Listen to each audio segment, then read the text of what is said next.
Hello friends, हम लोग theory of structure के फिक्स्ड बीम की स्टडी कर रहे थे। उसमें हम लोगों ने पिछले लेक्चर में जब सेंट्रल पॉइंट लोड लगता है किसी भी फिक्स्ड बीम पे, तो उसके लिए हम लोगों ने फिक्स्ड एंड मोमेंट निकालना और डिफ्लेक्शन निकालने के लिए सीखा था। आज हम लोग सीखेंगे fixed beam carrying UDL over entire span. तो इसका फिगर मैं बना देता हूँ, देखिए किस तरह से बनेगा।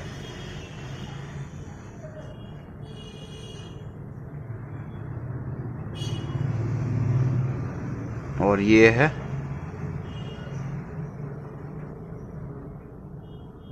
यूडीएल। ये पूरा लेंथ कितना है फ्रेंड्स? एल। ये ए है, ये बी है, और इसकी जो इंटेंसिटी है वो डब्ल्यू पर मीटर है।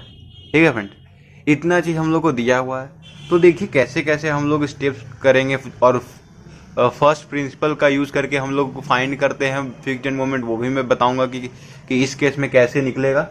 तो चलिए देखते हैं। तो फ्रेंड्स, सबसे फर्स्ट स्टेप हम लोग का क्या होता है? हम लोग को सबसे पहले क्या करना होता है? सपोर्ट रिएक्शन फाइंड करना होता है, जो कि यहाँ पे आर ए होगा, यहाँ पे आर बी होगा, उसे हम लोग कैलकुलेट करते हैं। ठीक है फ्रेंड्स, तो उसे भी मैं लिख देता हूँ। आर ए यहाँ पे लग रहा है और यहाँ पे आर बी, और फिक्स्ड एंड मोमेंट क्या होगा? एम ए और M B.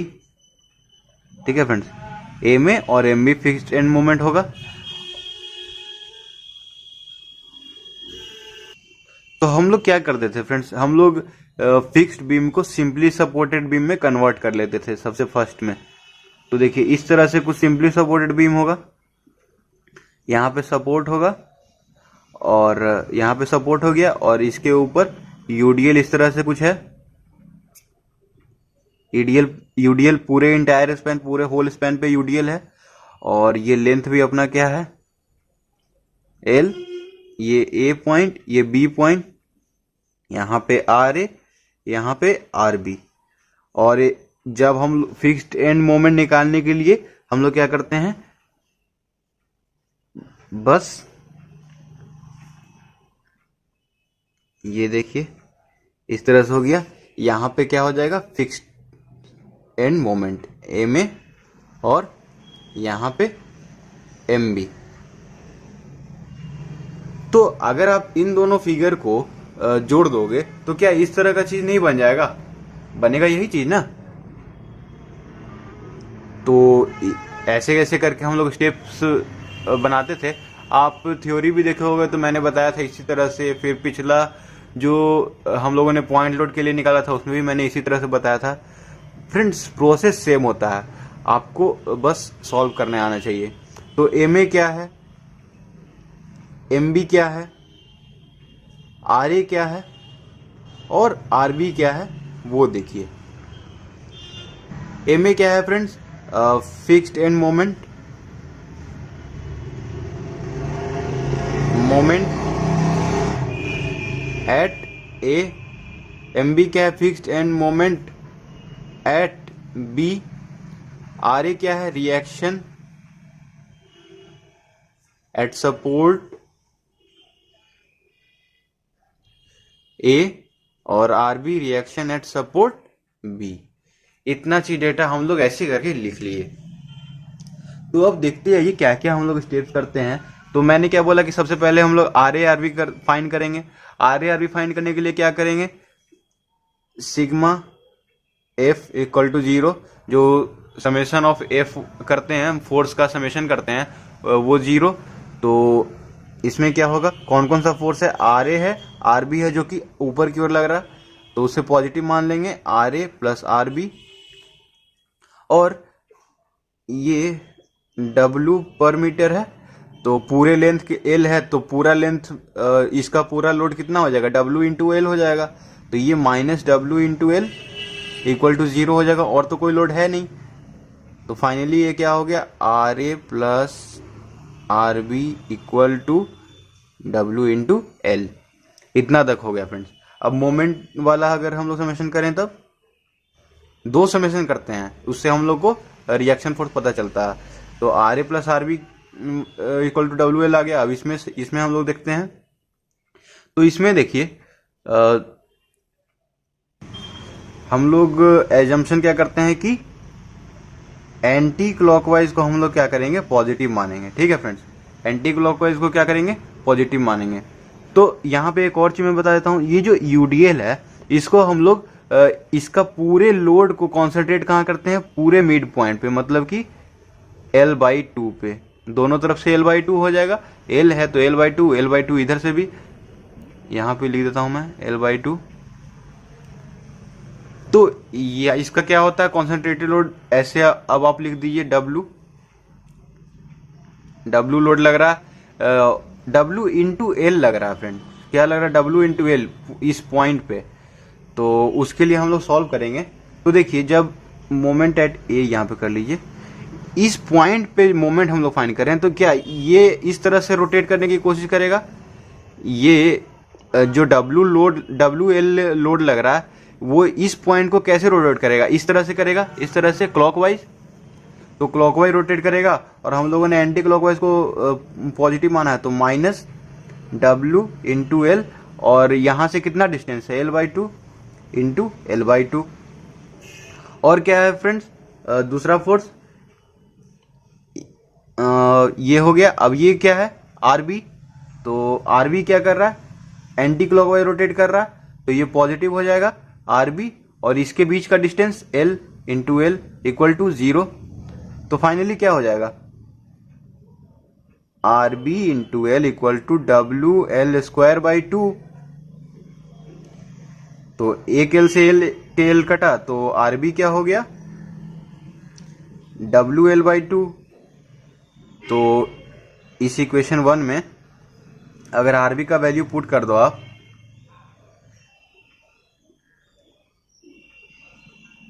RA plus WL/2 equal to WL, तो RA इक्वल टू क्या हो जाएगा, WL/2। इसे आप ऐसे भी देख सकते हो फ्रेंड कि ये बॉडी पूरा क्या है, सिमेट्रिकल है, ये बॉडी क्या है, पूरा सिमेट्रिकल है। तो यहाँ पे WL लोड लग रहा है, मिड पॉइंट पे WL लोड लग रहा है, तो इधर WL/2 होगा, इधर भी WL/2 होगा। तो इतना कैलकुलेशन करने का जरूरत नहीं रहता। अगर आप ये चीज़ नहीं समझ रहे हो तो आप ऐसे करके भी सोच सकते हो। तो मैंने ऐसे कैलकुलेशन करके बता दिया, आपको चिंता करने की जरूरत नहीं है। तो अब देखिए हम लोग को RA और RB पता चल गया। तो अब हम लोग नेक्स्ट स्टेप क्या करते हैं कि फ्री BMD और फिक्स्ड BMD भी बनाते हैं। तो फ्री BMD इसके लिए क्या होगा, जब UDL होता है तो कैसा होता है फ्रेंड्स, पाराबोलिक होता है, कुछ इस तरह का पाराबोलिक होता है, जो कि इसका मैग्नीट्यूड क्या होता है, और यहाँ पे AB, इसका मैग्नीट्यूड आपको पता होगा फ्रेंड्स क्या होता है, WL²/8। अगर नहीं पता है तो मैं निकाल देता हूँ, कोई दिक्कत नहीं है। और ये इसके वजह से क्या होता है, देखिए MA और MB यहाँ पे क्या होगा, इक्वल होगा। क्यों इक्वल होगा, क्योंकि ये सिमेट्रिकल बॉडी है। जब अनसिमेट्रिकल बॉडी रहता, मतलब जैसे ये जो पॉइंट लोड, अगर कोई और पॉइंट लोड लग जाता यहाँ पे, तो इधर लोड ज़्यादा हो जाता, तो इधर वाला हम लोग ज़्यादा बना लेते। पर यहाँ पे क्या है कि सिमेट्रिकल बॉडी है, इसलिए ये दोनों MA और MB क्या होगा, यहाँ पे सेम होगा फ्रेंड्स। ठीक है, इतना तक समझिए। और ये क्या होगा, सैगिंग, और ये क्या होगा, हॉगिंग। तो ये तो पॉजिटिव और ये निगेटिव। ठीक है फ्रेंड्स, तो आप क्या करो, ये जो पॉइंट लोड बीच में लग रहा है इसे पॉइंट C मान लो। ठीक है, इसे पॉइंट C मान लेते हैं। तो मोमेंट एट C क्या हो जाएगा, यहाँ पे क्या होगा, मोमेंट एट C ही ना होगा। ये जो रहता है WL²/8 क्या होता है, मोमेंट होता है। तो WMC मोमेंट एट C हम लोग को निकालना है। मोमेंट एट C कैसे कैलकुलेट करेंगे वो देखिए। अगर इस पॉइंट की बात करें, ऐसे करके देखिए आप, इस पॉइंट को RA किस तरह से रोटेट करने की कोशिश कर रहा है, इस तरह से रोटेट करने की कोशिश कर रहा है। तो RA इंटू ये डिस्टेंस L/2।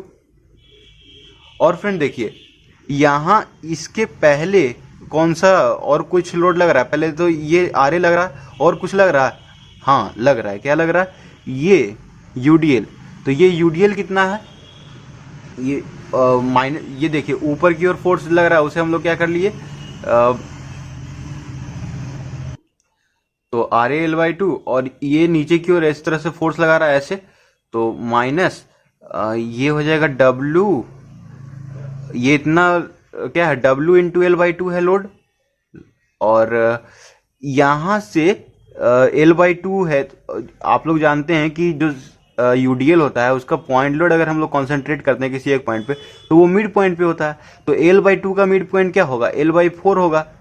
ठीक है, तो यहां से यहां की दूरी कितनी हो गई, एल बाई फोर, तो आप इसे कैलकुलेट कर लो। आर ए का वैल्यू कितना है, W L by two into L by two minus W L square by eight, तो ये हो जाएगा W L square by four minus W L square by eight, तो कितना हो गया फ्रेंड्स, 8 एलसीएम हो जाएगा, यहाँ पे हो जाएगा 2 W L square minus W L square, तो ये हो जाएगा डब्ल्यू एल स्क्वायर बाई 8। तो मोमेंट एट सी कितना आ गया, डब्ल्यू एल स्क्वायर बाई 8, इतना आ गया। अब देखिए हम लोग क्या करेंगे फ्रेंड्स, यहाँ पे मैं ये बता रहा हूँ कि देखिए मोमेंट एट सी जो निकालना है ना, बहुत लोग आप कहीं भी वीडियो देखोगे ना तो वो नहीं बताते हैं, पर मैंने बता दिया है। तो आपको अगर ये सब पसंद आता है कि अगर मैं एक्स्ट्रा भी कुछ अगर बता देता हूँ तो आप वीडियो को लाइक किया कीजिए फ्रेंड्स। ठीक है, अब हम लोग नेक्स्ट बढ़ते हैं। अब हम लोग को नेक्स्ट स्टेप क्या करना है, अब हम लोग मोमेंट एट सी ये वाला तो हम लोग कैलकुलेट कर लिए। अब हम लोग को क्या करते थे, ए वन इसे मानते थे और इसे ए टू मानते थे। इतना याद होगा फ्रेंड्स, फर्स्ट प्रिंसिपल वाला चीज कि A one equal to A two वाला, ये याद होगा। तो A one equal to A two की करना है हम लोग को, as we know A one equal to A two. तो देखिए इसको ए वन इसको ए टू मान रहे हैं, तो ए वन का वैल्यू क्या होगा, ये तो पाराबोला है, पाराबोला का एरिया आप जानते होगा 2/3 इंटू बेस इंटू हाइट होता है। इसका बेस कितना है, एल, इंटू हाइट कितना है, डब्ल्यू एल स्क्वायर बाई 8। ठीक है फ्रेंड्स, और ए टू ये रेक्टेंगल है, तो रेक्टेंगल का लेंथ इंटू ब्रेथ हाइट, तो M A into L length into breadth. ठीक है, इतना हो गया। तो अब इसे एल एल कैंसिल हो जाएगा, ये हो जाएगा डब्ल्यू एल स्क्वायर बाई, और ये 4 से ऐसे कट जाएगा तो W L square by 12। M A कितना आ गया, डब्ल्यू एल स्क्वायर बाई 12। ठीक है फ्रेंड्स, तो फिक्स्ड एंड मोमेंट क्या आ गया हम लोग का, डब्ल्यू एल स्क्वायर बाई 12, और एम बी भी क्या हो जाएगा, डब्ल्यू एल स्क्वायर बाई 12 भी हो जाएगा, क्योंकि दोनों तो सेम ही है ना। तो यहाँ पे मैं क्या करता हूँ, इसे इस तरह से लिख सकता हूँ, इक्वल टू एम बी। ठीक है फ्रेंड्स, इतना हो गया।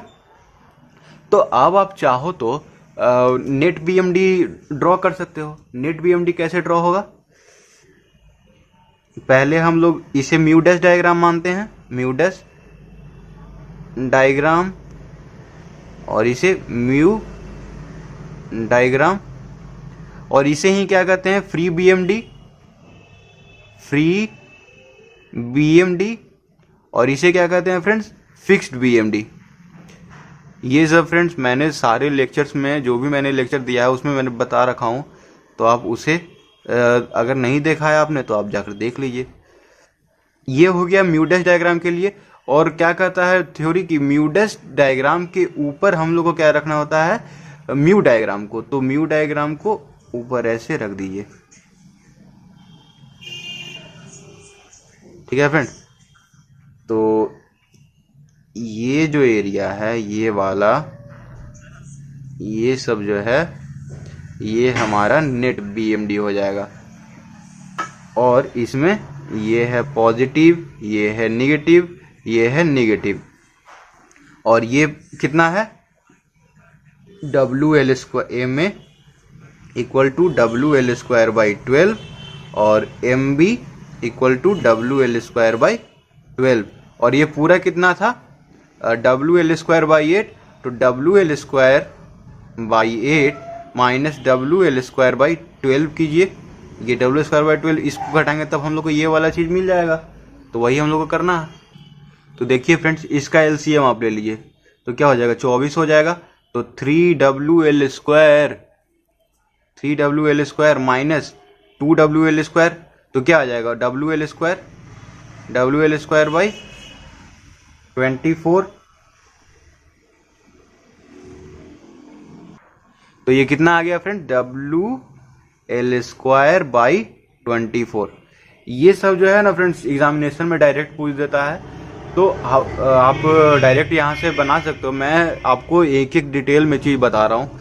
अगर आप अब हम लोग नेक्स्ट स्टेप क्या करेंगे कि ये डिफ्लेक्शन निकालेंगे। तो यहाँ तक आपको कोई डाउट अगर है तो आप कमेंट सेक्शन में कमेंट कर दीजिएगा। अब हम लोग नेक्स्ट स्टेप देखते हैं क्या करना है हम लोग को। देखिए, इसके लिए मैं दूसरा पेज लेता हूँ। तो देखिए फ्रेंड, तो नाउ फॉर डिफ्लेक्शन। अब डिफ्लेक्शन के लिए हम लोग को काम करना है, तो आप देखते जाइए कैसे कैसे करते हैं। तो डिफ्लेक्शन के लिए हम लोग क्या करते हैं, डिफरेंशियल इक्वेशन पुट करते हैं। डिफरेंशियल इक्वेशन क्या होता है, EI d2y/dx2 equal to moment. और ये मोमेंट क्या है, फिगर देखिए, RA इंटू एक्स। अगर किसी भी जगह पे x ले लेंगे, ऐसे x ले लिए, यहां से लेकर यहां का डिस्टेंस क्या है, x है। यहां पे मैं बना देता हूं दूसरा फिगर ताकि कुछ कंफ्यूजन ना हो।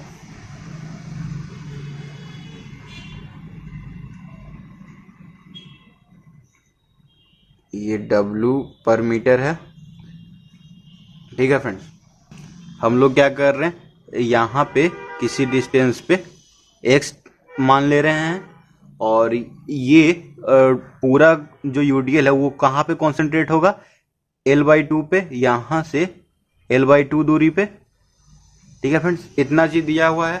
और RA RB का वैल्यू हम लोग जानते हैं। देखिए, RA का वैल्यू WL/2, RB का वैल्यू WL/2। ये पॉइंट A है, ये पॉइंट B है। तो आप स्लोप एंड डिफ्लेक्शन चैप्टर पढ़े होंगे सिंपली सपोर्टेड बीम के लिए, तो उससे हम लोग डायरेक्ट इसे सॉल्व कर लेंगे। तो RA और X माइनस, अब जो मोमेंट हम लोग कैलकुलेट किए हैं, ये वाला मोमेंट जो यहाँ पे मोमेंट लग रहा है, फिक्स्ड एंड मोमेंट, ये वाला, ये भी मोमेंट है ना यहाँ पे MA, तो वो MA हो जाएगा माइनस। अब माइनस क्या हो जाएगा, इस लोड के वजह से जो लग रहा है, तो ये लोड क्या होगा, W into x. X distance है तो W इंटू एक्स हो जाएगा लोड, इंटू एक्स का आधा x/2, ठीक है फ्रेंड। तो यहां तक इतना ही टर्म है, तो हम लोग इतना लिख लिए। अब हम लोग इसको क्या करते हैं, EI d2y/dx2 लिख लीजिए। अब देखिए, अब जो चीज होगा उसे आप नॉर्मली आप जानते होगे स्लोप एंड डिफ्लेक्शन चैप्टर से। तो देखिए, इंटीग्रेटिंग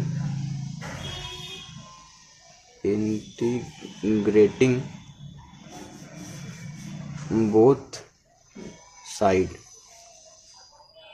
और फ्रेंड्स यहाँ पे मैंने RA का वैल्यू पुट नहीं किया है, ये हो जाएगा WL/2 into x, minus MA का वैल्यू भी पुट नहीं किया। MA का वैल्यू कितना आ रहा था फ्रेंड्स, MA का वैल्यू देखिए WL²/12 आया है, माइनस WL²/12 माइनस WX²/2, इतना लिख सकते हैं। तो अब देखिए, इंटीग्रेट करेंगे जब आप, तो ये क्या हो जाएगा, EI dy/dx हो जाएगा ना फ्रेंड्स, EI dy/dx। और ये क्या हो जाएगा, WL/2। अब मैं फ्रेंड्स आज के लेक्चर में ये नहीं बताऊंगा कि भाई इंटीग्रेट कैसे कैसे करना है, क्योंकि पिछले लेक्चर में मैंने बता दिया था इंटीग्रेट आपको ऐसे आता होगा। अगर नहीं आता है तो मैंने पिछले लेक्चर में बता दिया था कि इसको इंटीग्रेट करने के लिए क्या क्या प्रोसेस करते हैं, तो वो आप देख लीजिए। आज मैं उतना नहीं बताने वाला हूँ। x²/4 minus WL²/12 into x minus W, अब ये है W/2 है तो x³/3 हो जाएगा, और प्लस C1 जो कांस्टेंट होता है। तो अब इसे लिख लीजिए अच्छे से, EI dy/dx इक्वल टू क्या हो जाएगा, WLX²/8 minus WLX/12 minus WX³/6। इतना आ गया फ्रेंड्स। यहाँ पे फ्रेंड्स एक्स स्क्वायर बाई 2 होगा, वो गलती से मैंने कर दिया, तो ये 2 इंटू 2 4 हो जाएगा। तो W L x square by 4 minus W L x square by 12 minus W x cube by 6 plus C1। अब इसे दोबारा इंटीग्रेट करते हैं, अगेन इंटीग्रेट, तो क्या हो जाएगा, E I Y equals to W L by 4 into X cube by 3 minus W L square by 12 into X square by 2 minus W by 6 into X का पावर 4 बाई 4 plus C1 X plus C2। ठीक है friend, तो अब इसे लिख लीजिए finally, इसे भी लिख लेते हैं, E I Y equals to W L X cube by 12 minus W L square X square by 24, 12 into 2 24 minus W X का power 4 by 24 plus C1 X plus C2। अब हम लोग डिफ्लेक्शन निकालने के लिए क्या करते हैं, बाउंड्री कंडीशन अप्लाई करते हैं। तो बाउंड्री कंडीशन अप्लाई करेंगे, at x equal to 0 dy by D X क्या होता है, x इक्वल टू 0 पे 0 होता है, यहाँ पे 0 होता है फिक्स्ड बीम का केस में फ्रेंड्स। तो जब x equal to 0 dy by D X, जब x इक्वल टू 0 पुट करते हैं तो dy बाई डी एक्स 0 होता है, और एंड x इक्वल टू 0 पे एक और टर्म 0 होगा। ध्यान दीजिए, स्लोप और डिफ्लेक्शन फिक्स्ड बीम में दोनों एंड पे 0 होता है, तो स्लोप तो 0 हो गया, तो डिफ्लेक्शन भी तो 0 होगा। तो अब देखिए फ्रेंड्स, x इक्वल टू 0 और dy by D X equal to 0 put कीजिए आप, इस इक्वेशन में पुट कीजिए। इक्वेशन इसे 2 मान लेते हैं और इसे इक्वेशन 3 मान लेते हैं। जब इक्वेशन 2 में आप पुट करोगे x इक्वल टू 0, तो देखिए ये 0 हो गया, ये 0 हो गया, ये 0 हो गया, तो ये टर्म पूरा 0 हो गया, और dy by D x 0 put किए तो ये 0, मतलब C1 का वैल्यू क्या आ गया इससे, C1 इक्वल टू 0, और x इक्वल टू 0 और y इक्वल टू 0 इक्वेशन 3 में पुट कीजिए। तो देखिए y इक्वल टू 0, तो ये टर्म 0, ये 0, ये 0, ये 0 और ये 0, तो C2 भी क्या आ गया, 0। और फ्रेंड्स, मैंने पिछले लेक्चर में ये भी बताया था कि भाई जब आप फिक्स्ड बीम का न्यूमेरिकल बनाओगे ना, तो C1 और C2 का जो वैल्यू होता है हमेशा क्या आता है, 0 आता है। ठीक है, तो C1 और C2 का वैल्यू क्या हो गया, 0 हो गया। तो अब हम लोग को क्या करना है, डिफ्लेक्शन फाइंड करना है, मैक्सिमम डिफ्लेक्शन फाइंड करना है। तो उसके लिए हम लोग क्या करेंगे, मैं इधर बनाता हूं डिफ्लेक्शन के लिए। तो देखिए friends, at x equals to L by 2 क्या होगा, इस इक्वेशन में, इक्वेशन 3 में E I Y equals to, देखिए L बाई 2 पुट कीजिए यहाँ पे, W L बाई 2 का W L by 2 L by 2 का cube by 12 into L minus W L square into L by 2 का square by 24 minus W into L by 2 का power 4 by 24। इतना data हो जाएगा। ठीक है फ्रेंड्स, तो ये आप लिख सकते हैं W L into L cube, तो L का पावर 4, और ये कितना है, 2 का क्यूब है 8, तो 12 8 जा 96, माइनस ये L स्क्वायर है और ये L है और ये स्क्वायर है, तो W L का पावर 4, और ये है कितना, 2 का स्क्वायर 4, तो 24 को जब 4 से मल्टीप्लाई करेंगे तो 96 आएगा, माइनस ये कितना हो जाएगा, W इंटू L का पावर 4 बाई 2 का पावर 4, मतलब 2 का पावर 4 मतलब कितना हो जाएगा, 16, और 24 को जब 16 से मल्टीप्लाई करेंगे तो कितना आएगा, 384, तो इतना आ गया। और ये देखिए ये दोनों तो सेम ही है, तो ये दोनों कट गया, तो हम लोग को कितना बचा, माइनस WL का पावर 4 बाई 384। कितना बचा फ्रेंड, माइनस डब्ल्यू एल का पावर 4 बाई 384। तो फाइनली y इक्वल्स टू क्या लिख सकते हैं, माइनस डब्ल्यू एल का पावर 4 बाई 384 EI। ठीक है फ्रेंड, तो इतना का वैल्यू हम लोग पुट करेंगे न्यूमेरिकल में, और जो भी डेटा दिया रहेगा उसको पुट करके हम लोग निकाल सकते हैं। जैसे EI का वैल्यू दिया रहेगा कि इतना है, उसे पुट कर दीजिए, W कितना लग रहा है उसे पुट कर दीजिए, और L कितना लग रहा है, L कितना है, ये लेंथ कितना है वो पुट कर दीजिए, और मैक्सिमम डिफ्लेक्शन का वैल्यू फाइंड कर लीजिए y एट L/2। ठीक है फ्रेंड्स। तो फ्रेंड्स मुझे उम्मीद है कि आपको ये लेक्चर ज़रूर समझ में आया होगा। अगर कोई भी डाउट है इस लेक्चर में मोमेंट निकालने में या डिफ्लेक्शन निकालने में, इसमें या इस पेज में किसी में भी डाउट है तो आप ज़रूर पूछिए। और आज के लिए इतना ही फ्रेंड्स, अगले लेक्चर में मिलेंगे। Thank you friends.